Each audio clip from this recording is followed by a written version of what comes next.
Cool. Okay. Okay. Now I'm going to teach you another strategy that I think is also helpful. This is tweaking your speaking part 2. Are you ready? You okay? Yeah? Okay, is everybody here? Like internally? All right. Okay, so we discussed before that sometimes it's hard. Speaking, connecting, sharing, being honest, sometimes it's hard. And we talked about some things that get in the way, some of the danger signs. I'm just going to skip all the, yeah. Oh, okay, hang on. I'm just going to skip that because we went over it already. There's a few other things that get in the way. And I want to bring some of those up. They're not necessarily things that they're not danger signs, but they're things that block us from successfully communicating with each other. So it's a filter is like, something that's sort of, like you're trying to see clearly, but there's a curtain between you and the other thing, right? So there's often filters, things that just we're not seeing clearly. You ever had that experience when you're talking with your spouse? Like he's just not getting what I'm trying to say. You ever had that experience? A few times, right? Okay, so some of the filters. So sometimes a speaker can have a filter like something that's going on inside of the person who's speaking causes them to be communicating in a certain way, which makes it difficult for their spouse to hear them, So maybe they're in a strange mood, and so they're communicating in a funny way, and their spouse is not able to read where they're coming from. And sometimes it's the listener, kind of like what I talked about before, like depending on your mood, sometimes you hear things differently than what they were meant to be when you said them. But we all have filters, okay? Everybody has filters because of the way we were raised and the way that we feel, the kinds of experiences we've had. We have assumptions and expectations about life based on the way we grew up. And those sometimes can become filters that prevent us from really connecting with somebody that we love. So I want to go over some of them because I think some of them might be familiar to you. Number one, of course, is our emotions, which I talked about already. Depending on the mood that we're in, that can affect our ability to hear or not hear, to understand or not understand what our spouse is trying to tell us.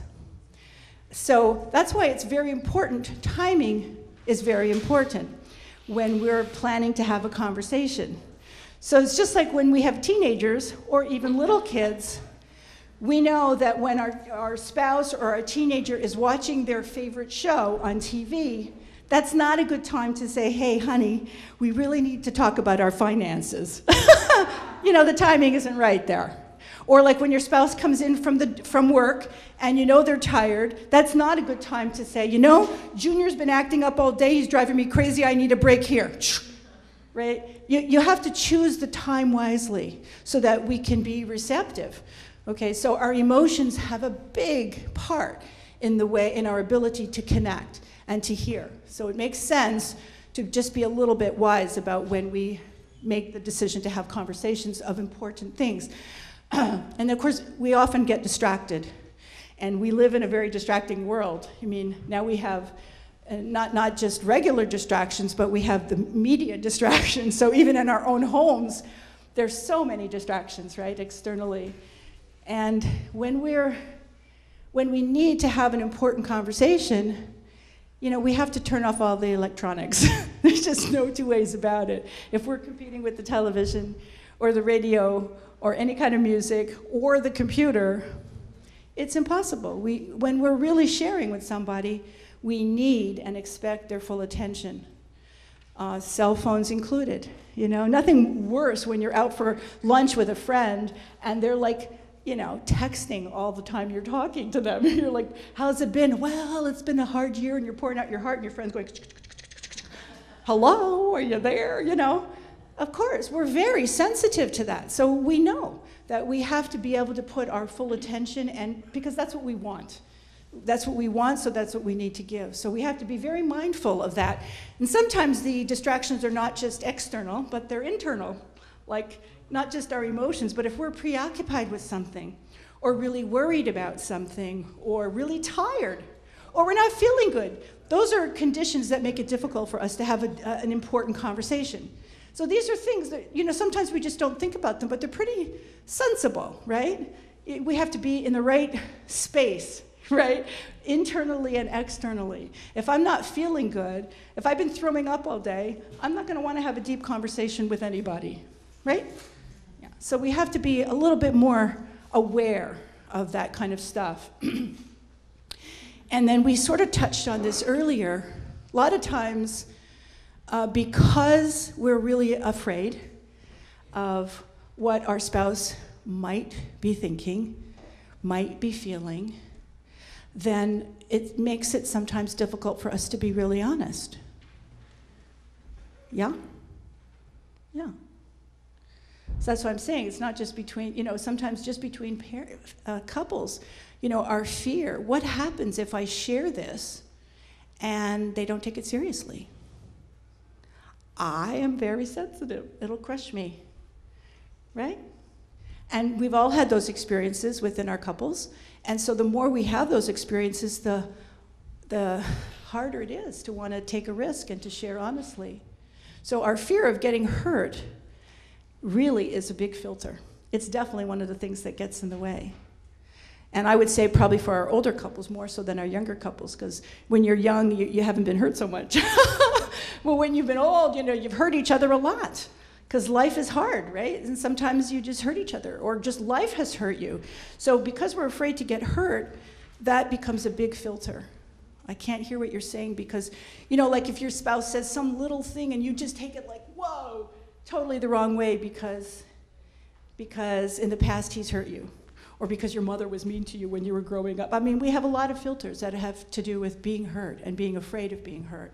So we have to really pay attention to that. And of course, our spouse is sometimes afraid of being hurt. So we need to understand that too. I might say something, they might take it completely the wrong way, and we're confused. And they say, well, that really hurt my feelings. And we're like, what? But if they tell you it hurt your feelings, then we have to kind of hear that. We have to, respond. So sometimes that we're so used to protecting ourselves, we spend a lot of our energy protecting ourselves. Don't you think? Sometimes I think we spend more time protecting ourselves than really loving.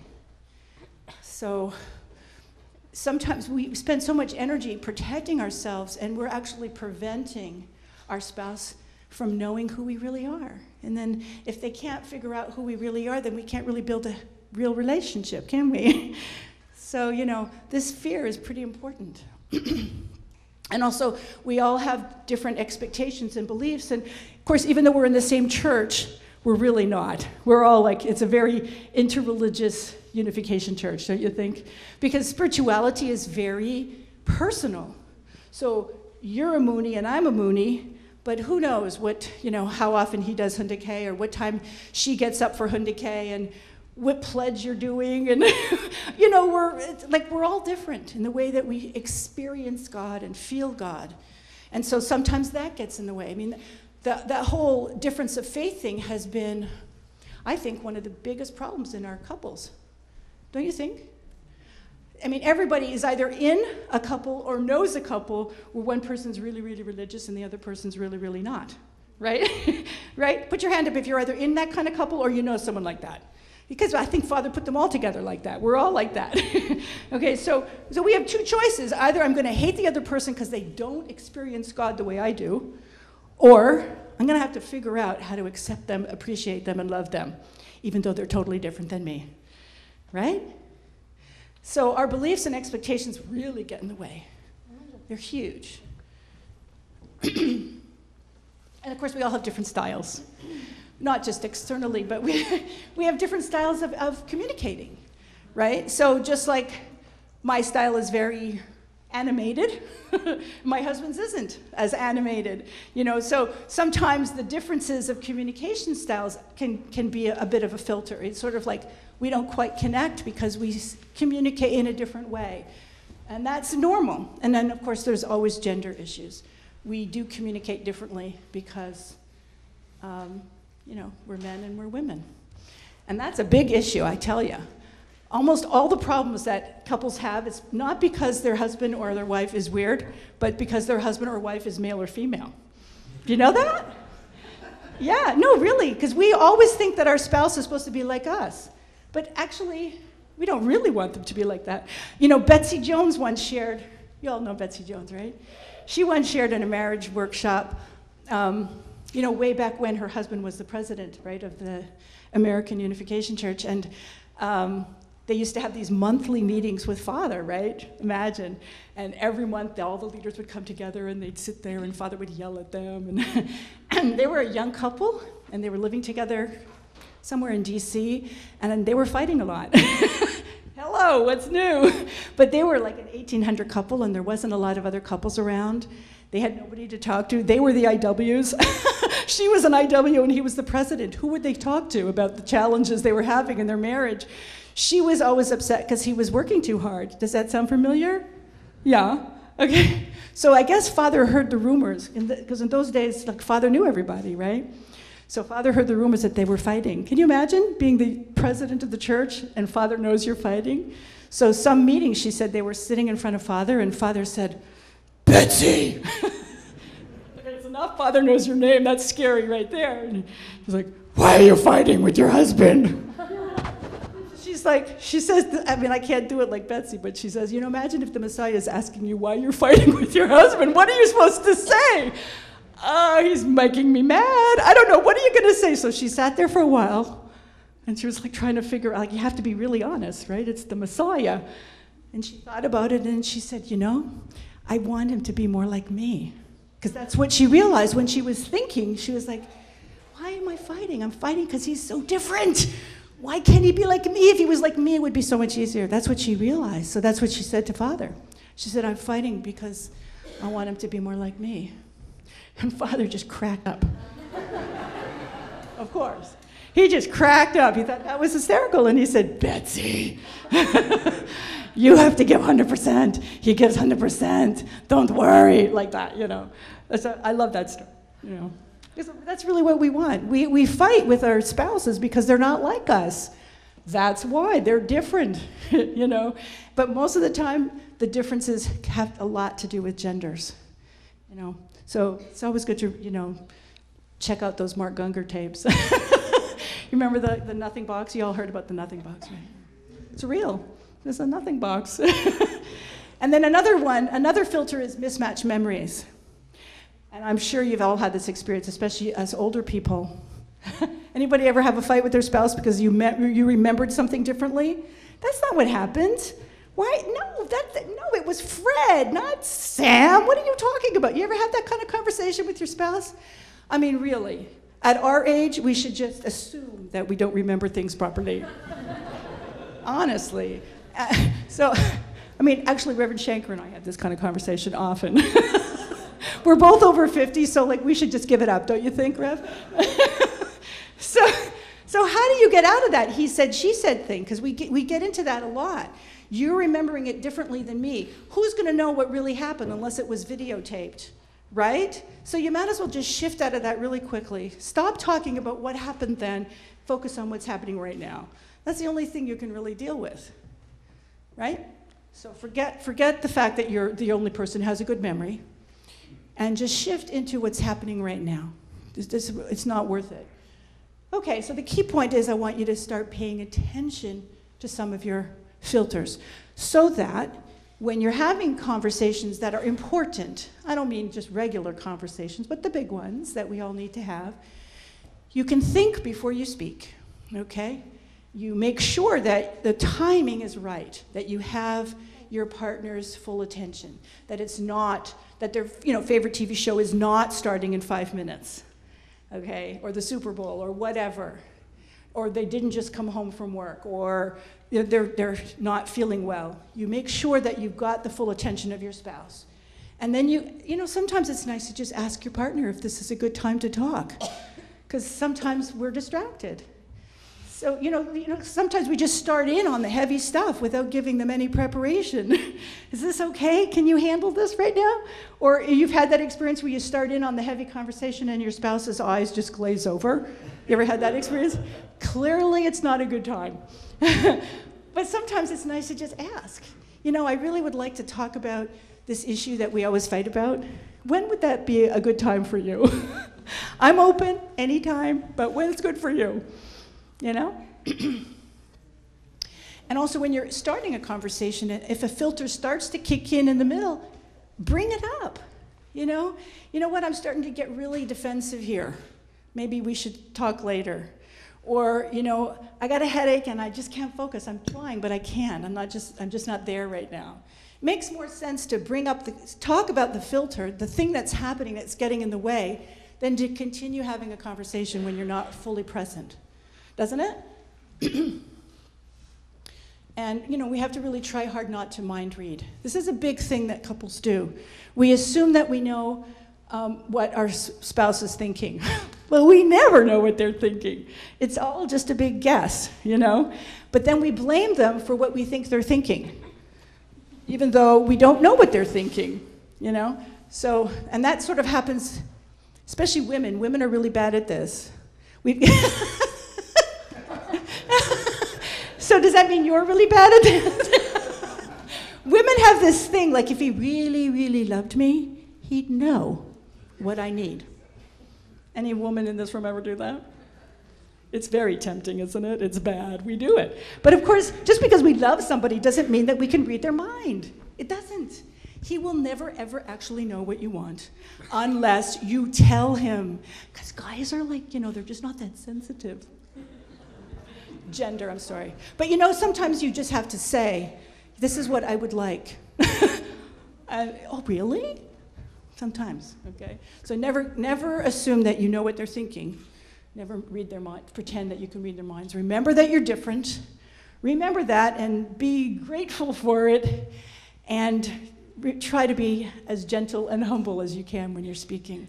That same marriage expert that I was talking to who could tell in 5 minutes if a couple was going to make it or not, he also talks about a soft startup, which is just really about being careful and gentle. Instead of just jumping into the heavy-duty stuff, start out nice. Be nice. That's what your parents always told you when you were little, right? Be nice. Talk nice. Be nice to each other. Say nice things first. You look so nice today, honey. Did you remember to pick up my dry cleaning? First you say something nice, then you hit them with the other stuff. Okay, so let me ask you, what do you think are the most important ingredients for good communication? Having said all that, what do you think? Yes? Caring about each other. Very important. What else? Eye contact. Yeah, eye contact is really important, yes. Although culturally it doesn't work for everybody. Yeah. But that's important. What else is important for good communication? Yes? Touch. For some people, touch is important. Yeah, for me, it's like really important. For my husband, it's like, you know, because he's so, okay. What else? What else is important for good communication? Listening. Who said that? 100%. Yes. Isn't that like one of the most important ingredients? But let me ask you, what kind of listening? What kind of listening is important? What? Like children listen. How do children listen? Yeah, like that, right? 100%. Yeah? Were you going to say something? You ever had that experience? I've had this conversation with my husband many times. We're talking on the phone, and he's at work and I'm at work. He's on his computer. I can hear him going, right? And I'll say something important, and then I'll say, honey, are you there? And he's like, of course. I said, I don't think that you're listening. And he'll say, I'm listening. I'm like, no, you're not really listening. He'll say, of course I'm listening. You just said, and then he repeats the whole thing back to me. And then what will I say? Any guesses what I will say? No. I will say, no. I'm going to say to him, yeah, but you're not really listening, right? Anybody ever said that to their spouse? You're not really listening. I don't want just the words. I want to know that I had your whole attention, every part of you, and every part of you wasn't listening. Because that's the kind of listening we want, 100%, right? Empathic listening. And that's the harder thing. We can all sort of listen, but we're talking about 100% listening. The kind of listening where you know that your spouse is really taking the time to try to figure out what you really mean. Like, the best thing in the whole world is when somebody really gets you, right? Yes, that's exactly what I mean. Isn't that a good feeling? Yeah, that's what we always want. And really listening like that is one of the best ways that we can express our love for each other. I'm really here for you, right? So there's several things that we can do to really strengthen our ability to listen 100%. One of them is to really strive for understanding. To really try to understand what they're saying. Not just quickly respond to it, but listen to so that you understand where they're coming from. Also, try to withhold judgment or comments. Because sometimes somebody's trying to share with you, and then we're so quick to give them our opinion that they don't have a chance to finish their thought or their feeling. And then the other thing that's really important is to affirm each other. Even if we disagree with each other. I understand why you feel that way. I don't feel that way, but I get why you feel that way, you know? Because often when we don't agree with each other, we sort of make the other person feel like they're dumb because they don't agree with us, right? Even though we don't want to, that's what we do. Being a good listener is actually an acquired skill. It's not something that we're born with. We have to practice doing it. And it takes time, and it takes a lot of energy. And it's something that's really crucial in a good marriage. Is there anything else that's important in good communication? Love, listening. Huh? Smiling. It helps. It helps. There's one other thing, and this, when I heard this the first time, it was just like shock. I just never had thought about it before, but now that I know it, it's like, of course. The other thing that's crucial to a good listener is to make the other person feel safe. Yeah. Safety is really, really important. And what I mean by that is emotional safety, obviously, emotional safety. So that's why it comes back to creating that ambiance and that shimjang feeling. We want to be able to create that feeling so that our spouse feels safe to say whatever is on their mind and in their heart. And a lot of times as couples, because you live together and you're dealing with the kids and we forget that. We forget that. And that's when it starts to get really hard to share deeply and honestly. Because that safety isn't there. I'm always afraid that if I say this, or if I'm too honest, he or she is going to react like that, and it's going to hurt, and I can't do it, and then you just start retreating into your two different worlds. And you stop telling each other what's really happening. And you become like two roommates living in the same house. But there's a way out of that. And marriages are like cyclical. We go through lots of different seasons in our marriages.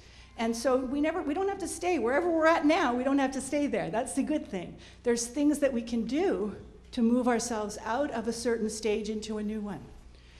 And so creating safety is one of those things. I already said that. One sure way that you can tell when somebody's feeling defensive, like if you're talking with your spouse, I'll tell you, if you hear them say, yeah, but, it's over. The conversation is over. Because as soon as somebody says, yeah, but, you know that they're feeling defensive. And when you are starting to feel defensive, you stop listening. You know what I mean? Because if you feel like you have to start to defend your position or your heart, then you can't hear the other person. You're just waiting for them to stop talking so you could tell them your position. Right? So that's a very important thing to notice, because as soon as that happens, it doesn't really matter, what's going on. But if you hear that, or if you say it, might as well stop talking. Because once you get that defensive experience, then the listening has gone down the tube, and you just have to take a break and start again when things are a little bit different. Because listening is what it's all about. How we speak and how we listen. That's what it's all about. So this technique that I want to talk to you about is not meant to be used all the time. This is not a suggestion of how you should always talk with each other. This is only to be used when you really are when you're talking about something that's tough, like whatever those tough discussions are for you, and you know you have them, and the ones that you want to avoid having all the time, but you have to have them sometimes. So in those situations, you want to be able to create a situation where there's safety, so you can both be honest and really share honestly and really hear each other. You don't have to agree. See, this is the problem. This is the mistake that we always make. We think, well, I don't agree, and that's it, it's over. The conversation is over. But we already discussed that in all marriages, there's going to be big, big things that couples will never agree on. So agreeing is not necessarily the goal here. The goal is to really hear the other person and for them to really hear you. So, well, what did I say here? Yeah. So this technique it's called the speaker-listener technique, and for those of you who are here with Bento, he taught something similar. They're all very similar. They have the same purpose, is that they create a certain structure so that you can feel safe, emotionally safe, and they create a structure so that all of those negative things that we talked about don't happen. When you're in the structure, you can't escalate, you can't have negative interpretations, you can't withdraw. It's just set up so you can't do any of those things. So, and it also promotes a sense of respect for each other, which is always a good thing between husband and wife. So again, it's only meant to be used when you really, really need it. And like I said before when I was talking about my daughter, we've never talked to my daughter that way before, and we've never done it since. But that one time that we did it, it was really helpful because we put ourselves into the structure, which I'm going to explain to you, and we had to really hear her in a way that we were afraid to, if you know what I mean. We were so afraid what she was going to say to us that I knew we were going to fight about it. But because we put ourselves into the structure prevented our fear from getting in the way. The big filter of fear was blocked. So we had to hear her, and she also had to hear us, which was such a great feeling. So we both really heard each other and appreciated each other in such a new, wonderful way. It actually changed our whole relationship, just that one experience. And I think it can happen in our relationships with our spouses. And again, it's not meant to be used all the time. It's just a helpful strategy that you can use when you need it, okay? I already said that. Okay, so we call it using the floor, which for Americans, for those of you who are not English isn't your first language, having the floor means it's my turn to speak, okay? So when it's your turn to speak, that means you have the floor. So when you have the floor, when you're the speaker, it's kind of like the Native American talking stick. It's very similar. Okay, so when you have the floor, here's the rules. You only speak for yourself, which means you don't mind read and you don't say what you think your partner is thinking, because you don't know. So you just think, you only speak for yourself. I feel like this. When you do this, it makes me feel like that. It's not like you're always doing that and you make me, none of that, no yous, just I, okay? I'm worried about this, okay? And then you want to make it brief, which is really good for the guys, because often, gender-wise, generalization here, often women will talk for a long time. Like my husband will sometimes be like, could you get to the point? Because I'm a story person. You can see I'm a storyteller, and women tend to, we like to process things by talking, right? Any women like that in the room? I just got to talk it out, and by the end, I'll figure it out, I'll feel much better. Right? So a lot of women are like that. And my husband's like, well, yeah, but just tell me what happened. And I'm like, I have to tell you the whole story so I can get to that. And he's like, but then I skip around from thing to thing, so he's confused. What's the story? What's the point? I don't know. It's very difficult for men, I have to say. Any guys know what I'm talking about? Yeah. But I'm telling you guys, if you could just hang in there, it's such a gift to your wife. No, seriously, this is all they want. If you could just hang in there and keep listening, she's going to love you forever. And I keep telling my husband that. Honey! So when you're in the structure, you have to be brief because you're saying something and you really, really want your spouse to get it. So you have to say it in a brief, succinct way. No stories allowed. So this is helpful. And the other thing is, you want to say it briefly because you want them to get it so that they can say it back to you, okay? So if you go on and on, they're not gonna know what you're saying. They're gonna like, I forget what you said at the beginning. So it doesn't work. So it helps the speaker to be clearer, and it helps the listener to really listen. So when you're the listener, your job, your only job, is to listen so well that you can tell your spouse, not like in the example where I told you what my husband did, which is, oh yeah, you said la la la la la la la. But you want to listen not just for the words, but for the feeling behind the words. And then you want to be able to say, so you're saying, like I might say something like, I had a hard day at work today. And my husband would say, so it sounds like you really had a tough day, huh? Like, yes. I had a very, very tough day. Very simple. I just want he doesn't have to say the exact words back, but I want him to know how I felt. And if he demonstrates that he gets it, I feel good. So that's your job as the listener, is to hear it with your whole heart, 100% listening, so that you can repeat it back. So you're just focusing on the speaker's message, and you cannot rebut. In other words, you cannot interrupt, and you cannot give your opinion, even though you really, really, really, really want to. You want to go, yeah, but, because they're telling you how you feel, and you want to tell them how you feel. But when you're the listener, you can't do that, okay? Then when it's your turn to be the speaker, then you can say what you want to say. It's very difficult, but really helpful. And the rules for both: speaker has the floor, speaker keeps the floor, while the listener is paraphrasing, and then you switch. That's the thing. You have to share the floor, okay?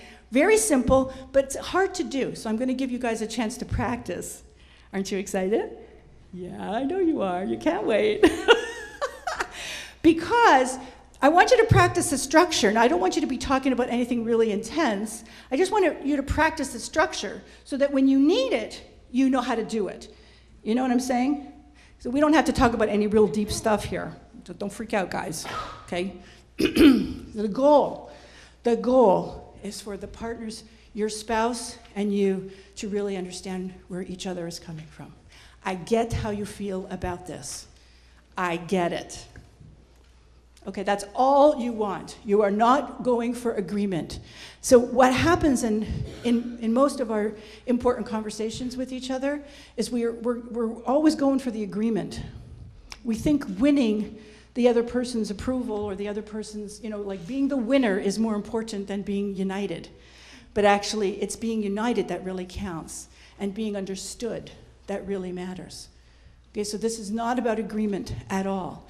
And as a matter of fact, most of us, we try to solve our problems before we really understand where each other is coming from. We're always making important decisions on the fly before we really know how the other person really feels about something, which is why it's very hard to have buy-in to the solutions that we come up with. Because we haven't done the real work, which is to listen and understand. So another technique is a problem-solving technique, and the basic aspect of that is that before you even try to solve the problem, you hear each other and you understand each other. And interestingly enough, research has shown that 70% of arguments and serious discussions that couples have with each other do not need a solution. Isn't that interesting? We're thinking all the time we need a solution to this problem. 70% of the things that we fight about, all we really need is for our spouse to understand how we feel. That's it. And we don't really need a solution. I just want you to know how I feel and respect me. That's it. Okay, so that's what I said, that the problem-solving model begins with focusing on understanding each other. And really, that's the biggest need of humankind. I just want to be understood. Okay? It's a gift. It's a tremendous, tremendous gift that we can give each other. And it's not an easy gift. Like I said, it takes a lot of practice and investment to become really, really good listeners. I always say, this is my tip, okay? If you have to argue, do it naked. I tell you why. If you're going to strip, no, really, Larry, try it. It's really hard to say totally upset, angry, and possessed when your spouse is like stripping, you know, then you both start stripping, and then you could just maybe move on to something else, frankly. It's just an idea. Okay, so now I want you to actually practice. No, that part, I told you needed to have your wife here. Okay, that part you can try at home. You know those commercials that say, don't try this at home? This one you could try. Okay, but today I want you to try the speaker-listener technique, okay? So I'm going to hand out the basic instructions, and I'll put the floor up so that you remember what the things are. But remember, when you have the floor, I think I need, Philip, how are we doing for time? Do I have time to have a couple come up and try this? Real quick. Okay, I need a volunteer. I know you're all desperate. A couple to volunteer to come up here. I'm not going to call on you, but could you please volunteer? Somebody? Yeah? All right, come on up. You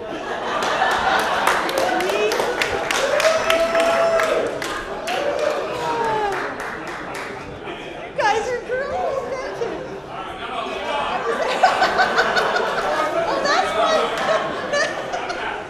Oh, that's why you jumped up so fast. Now I get it. I think if you sat up on the chair, would you mind that so that everybody can see you, or can you see them sitting? Like, I would like you to sit so you feel comfortable. Can I just have 2 of those things from the floor? Can you just bring up a couple for me?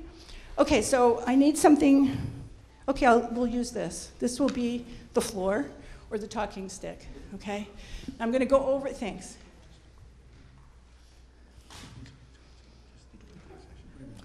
Okay, but can I still split them up? Yeah, okay. Okay. Okay. Here's yours and here's yours. So I had some examples up here which you probably didn't have a chance to see, but I want you to talk about something dumb, like not a big deal. Like if you got an inheritance of, like, you know, I said 500 here, but like how about 5,000, 50,000, what would you do with it? Or if you had a dream vacation, or you could talk about something that just happened the other day that was a little bit upsetting, but nothing too big. Can you come up? Well, first I want you to decide what you're going to talk about.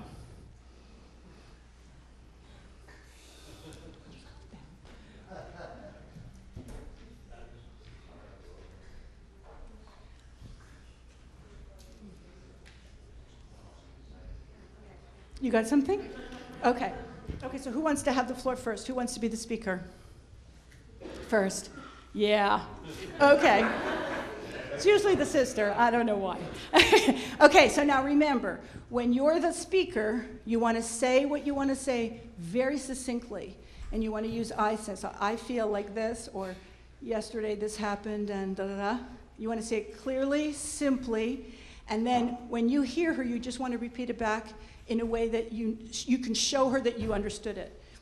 And one thing that we, an easy phrase to use is, so what it sounds like you're saying is that you were really upset when I did that. Or it's, it sounds like what I think you said is like that. And sometimes the listener can say, is there anything else? Because I'll tell you something, there's always something else. And we want to get to the bottom of it, because we never get to the bottom of stuff, because we're always like fighting up here about stupid things like the toilet seat, and we never get to the stuff that's underneath. Not the toilet seat necessarily, but how did that come out? You know what I mean? So it's really helpful sometimes to say, is there anything else? Or to say, did I understand you correctly?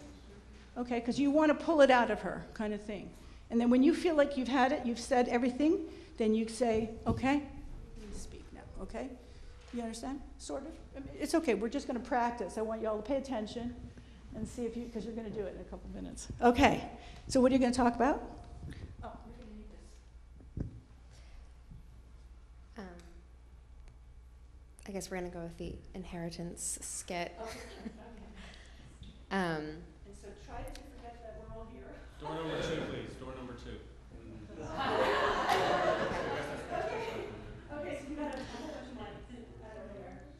So since we come into this inheritance, we've had a few conversations about what to do with this money, and I'm feeling worried that we're not on the same page in terms of our goals for this special gift of money. I need a timeout.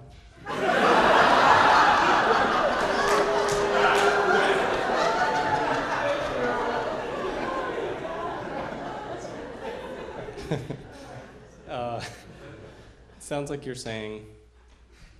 you're concerned that we're seeing eye to eye on how to use the inheritance that we've received. Is that right? Is there anything else?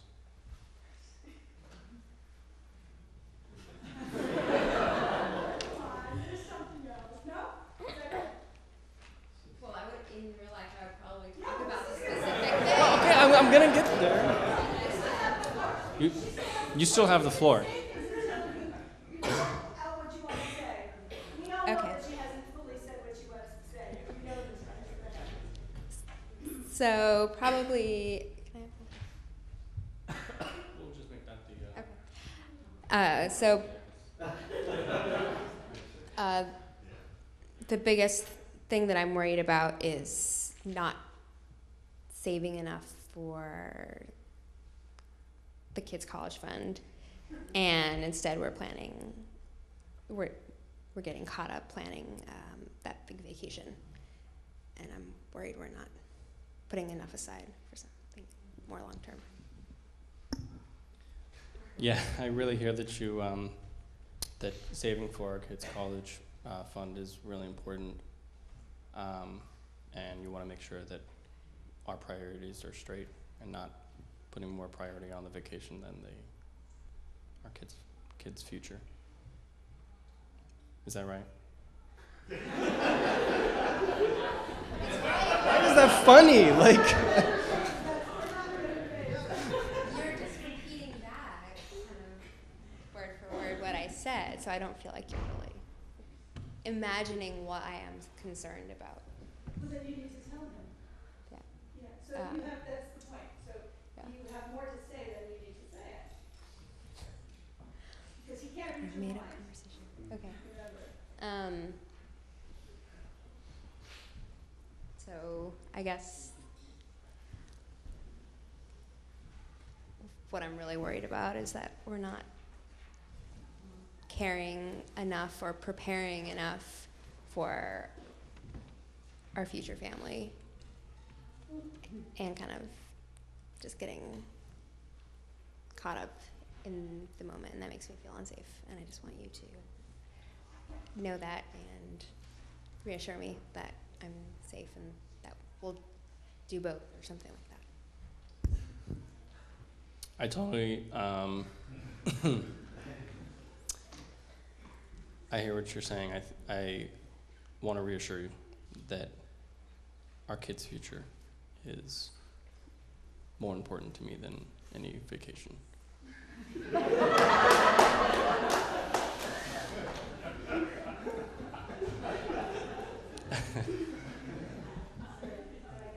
Did I get that right? Is that what you were asking for?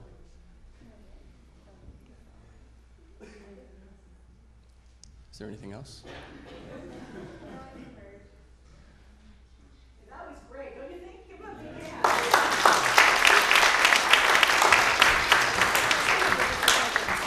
So, you see, there was something else, right? You see, it was like, and she wanted him to guess what she was feeling, which is what we always do with each other. You need to guess. But he can't guess, because he doesn't always know. So she, right? The husbands are always saying, I have no idea why she's upset. Okay, so he said, is there anything else? And we all encouraged her. And then what was the thing that she said that was the most, like, everybody went, what did she say? I feel what? Did you all hear it? Because you got very quiet when she said it. What did you say? I feel unsafe. That was the real issue. I feel unsafe because I'm not sure that we're on the same page about the future. Wasn't that the real issue? And did he repeat back word for word? Not at all. He just got it, and he totally reassured her, we're on the same page. What, that was like beautiful. Honestly, that was beautiful. Hey, let's give him another hand, because it's not easy to do that. Thank you. Okay, now that's life. That is real life, right? We have these conversations. We're hoping that the other person gets what we're saying, but we're not really saying. And then they don't, and we feel disappointed, and they're confused, and we just like go and watch TV instead of, but there's always something more. You know, we throw out the thing, and we hope they get it. But if they don't, we have to like keep throwing it out. Because like when they get it, I mean, I don't know, I was practically crying when you said, I want to assure you that, you know, like that was beautiful, wasn't it? Like that's what we want. We want security. And she was feeling insecure. So there's always more, and most of the time we don't get to that stuff because we don't take the time and because we don't have the structure. We're afraid. So we just kind of talk about this, and like it's like we go back to that magical thinking thing. It's going to throw it out, and let's hope some magic happens. But chances are magic won't happen. So when we really need to talk about deep things, important things, a structure like that can be really helpful.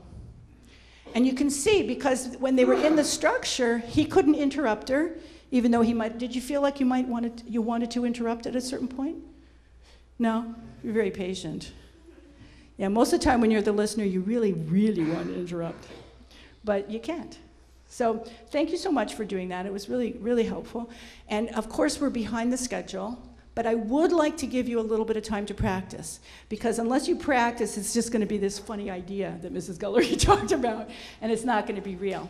So I'd like maybe 15 minutes. I think that's all we really have. I'm sorry. And some of you guys can go next door, because you need a little space to talk. Just practice the structure. Don't chat. Okay, try to the structure so that when you need it, you know how to do it. Just practice the structure. Talk about something safe, like what would happen, you know, if we got all this money. Something simple, or what would you like to do? Anything, something very light, but practice the structure, okay? And we'll meet back here at 3:45. 3:45. All right, thank you. Good luck. Have fun. 3 minutes.